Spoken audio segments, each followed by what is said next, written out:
Okay, some basics with the Roland RP501R. Power's over here to the left. When we hit the power button, we got to give it about 8 seconds or so for it to fully power up. You can see in the display window, you get some flashing lights. And once the number 1 appears, we know that we're powered up.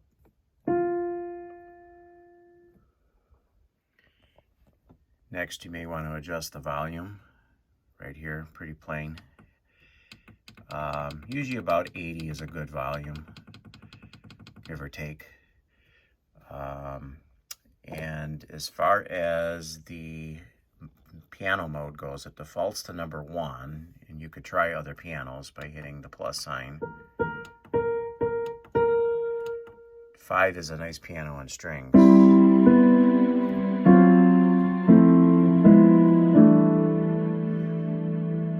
So that takes you through about 9 different pianos, actually about 11. And then other voices comes up under other. So then we start getting into electric pianos.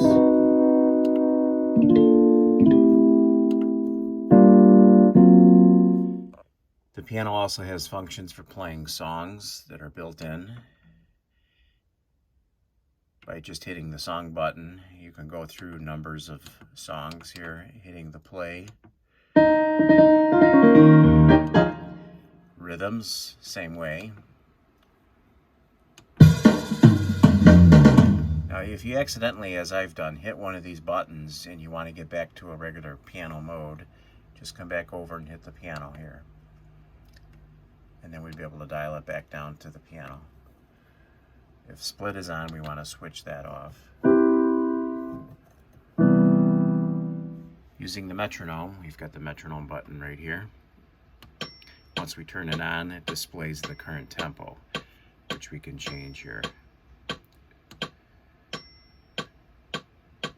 By hitting the negative and the positive at the same time, defaults it back to 108. Now, often the bell is annoying because it's counting at 4. How do we get rid of that?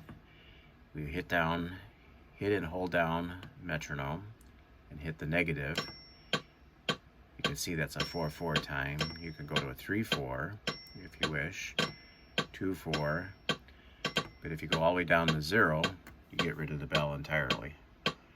And then it can just work like a regular metronome with no bell, switching it off and on and changing the tempo.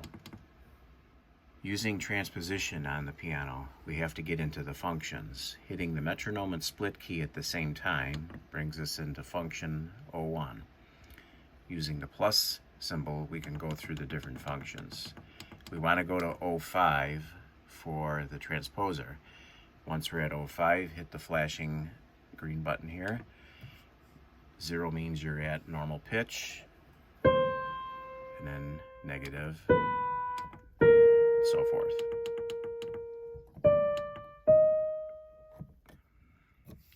You could go and hit the double function key to get back out of that window afterwards, and then go on to using the metronome or other sounds. Another important function key is 01. So if we do the double buttons here for function 01, hit enter. This is for the touch sensitivity of the keyboard. It comes up, that's supposed to mean medium touch. If we go negative, we get an L1 for light touch 2. So it defaults to medium, which is pretty good, but sometimes light-handed fingers needed an adjustment of L1 or L2. Someone who plays really hard, you can get into the hard 1 and hard 2. But again, it'll default to medium.